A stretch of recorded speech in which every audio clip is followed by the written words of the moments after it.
Hello everyone, welcome back to my channel রন্ধনে বন্ধন। আমি রিয়া। আজকে আপনাদের জন্য নিয়ে এলাম কাসন পোড়া মাছের ঝোল। একটা পূর্ববঙ্গের বিখ্যাত রান্না, অনেক পুরনো দিনের রান্না, কিন্তু খেতে হয় দুর্দান্ত। গরম ভাতের সাথে অবশ্যই একবার এইভাবে মাছের ঝোলটাকে ট্রাই করুন, ভীষণ সুন্দর খেতে লাগবে। এটা একটা একঘেয়েমি রান্না কিন্তু একদমই নয়, একেবারেই আলাদা। তো এখানে আমি কাতলা মাছ নিয়ে নিয়েছি। তো আপনারা কাতলা মাছ, রুই মাছ, যে কোনো মাছ নিতে পারেন। মাছগুলোকে একটু নুন হলুদ বুলিয়ে একটু 5 মিনিটের জন্য এইভাবে রেস্টে রেখে দিচ্ছি। এবার একটা মশলা আমি এখানে দিয়ে দিচ্ছি। তো এখানে কালো সর্ষে কড়াইয়ের মধ্যে দিয়ে দিলাম। এটাকে একটু নাড়াচাড়া করে নেব 2 চামচ। আসলে কাসন এই কথাটার মানে হচ্ছে, ওপার বাংলাতে বলা হয়ে থাকে কাসন হচ্ছে কালো সর্ষে, সেই জন্য কাসন পোড়া ঝোল মানে সর্ষেটাকে পুড়িয়ে এটা করা হয় না, এভাবেই নেড়ে শুকনো কড়াইয়ে, তাহলে এটার যে স্বাদ হয় সেটাতেই ঝোলটা কিন্তু রান্না করা হয়। আর এখানে এই 1 চামচের মতন 5 ফোড়ন দিয়ে দিলাম। তো দেখুন এগুলি চড়বড় করে যে ফুটছে, ঠিক এই সময় কিন্তু আমি নামিয়ে নেব। তো এবার এটার একটা মশলা বানিয়ে নিচ্ছি। এটা আপনারা গ্রাইন্ডারেও গুঁড়িয়ে নিতে পারেন, না হলে যদি হামালদিস্তা থাকে তার মধ্যেও একটু গুঁড়িয়ে নেওয়া যায়, তাতে স্বাদটা খুব ভালোই হয়। তো আমি এখানে মশলাটাকে গুঁড়ো করে নিলাম। রান্নাতে এই মশলাটাই কিন্তু ইউজ হবে আমার। এবার মাছগুলোকে ভাজার জন্য কড়াইয়ের মধ্যে দিয়ে দিচ্ছি পর্যাপ্ত পরিমাণে সরষের তেল। অবশ্যই রান্নাটা তেলের মধ্যেই করবেন। তো মাছের এই রেসিপিটা খুব হালকা একটা রেসিপি, গরম ভাতের সাথে দুর্দান্ত লাগে খেতে। আর একটু অন্যরকমভাবে বানানো হয়, মশলাও কিন্তু একেবারেই অন্যরকম দেওয়া হয়, তার জন্য খেতে ভীষণ ভালো লাগে। তো এক এক করে তেলের মধ্যে এবারে মাছগুলোকে ছেড়ে দিচ্ছি। মাছগুলো বেশ ভাজা ভাজা করে নিতে হবে, তবে একেবারে কড়কড়ে করেও ভাজবো না, আবার একেবারে কাঁচা কাঁচা থাকবে, নরম থাকবে সেরকমও হবে না। মোটামুটি কিন্তু ভাজাই হবে একটু লাল লাল করে, তবে যেন কড়কড়ে না হয়ে যায় সেটা একটু দেখবেন। তো মাছগুলো ভেজে তুলে রাখছি। এভাবে সব মাছগুলো আমি ভেজে নেব। এবার ওই সেম তেলের মধ্যেই আরও 1 চামচ তেল দিয়ে দিলাম।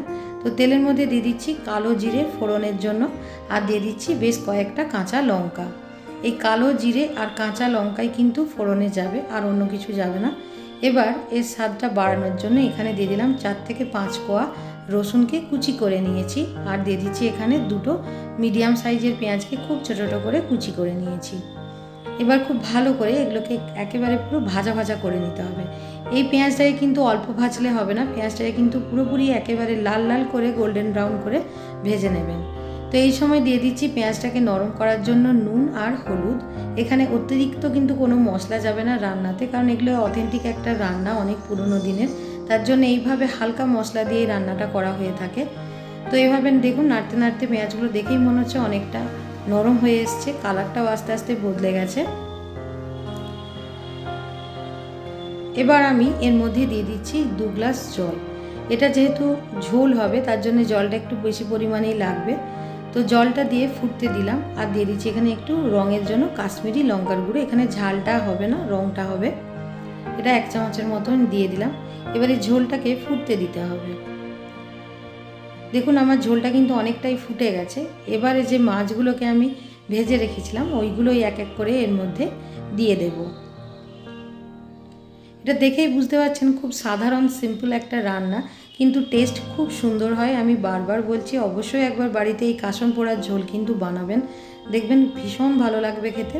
তারপর যে মশলাটা আমি করে রাখলাম কালো সর্ষে আর 5 ফোড়নের, সেই মশলাটাই এখানে 2-3 চামচ আমি দিয়ে দিচ্ছি। আপনারা আপনাদের টেস্ট অনুযায়ী দেখে দেবেন, যে যতটা লাগবে ততটাই পরিমাণ অনুযায়ী দেবেন। এখানে কিন্তু অন্য রকম কোনো ধনে জিরে গুঁড়ো বা অন্য কোনো গরম মশলার গুঁড়ো কিন্তু ইউজ হবে না। এটা বারবার বলছি, এটা কিন্তু অন্য রকম মশলা ইউজ হবে না, শুধুমাত্র এই মশলাটাই ইউজ হবে। এবার সবচেয়ে যে ইম্পর্টেন্ট ইনগ্রিডিয়েন্টস সেটা হচ্ছে ধনে পাতা। এখানে অবশ্যই একবার ধনে পাতাটাকে কিন্তু দিতেই হবে। তো এইভাবে শেষকালে নামাবার আগে ধনে পাতা আর একটু কাঁচা লঙ্কা চেরা ওপর থেকে দিয়ে দিলাম। ঝোলটা একেবারেই কিন্তু ফুটে গেছে, আরও 2 মিনিট একটু ঢাকনা দিয়ে রান্না করলেই মোটামুটি এটা স্ট্যান্ডিং টাইমে রাখলে রান্নাটা হয়ে যাবে। তো আমার এই কাসন পোড়ার ঝোল কিন্তু গরম ভাতে খাওয়ার জন্য একেবারে রেডি হয়ে গেছে। তো যদি ভালো লাগে অবশ্যই একটা সাবস্ক্রাইব করে রাখবেন। আবার আপনাদের সাথে দেখা হবে পরবর্তী কোনো ভিডিওতে। ততক্ষণ ভালো থাকবেন, ধন্যবাদ।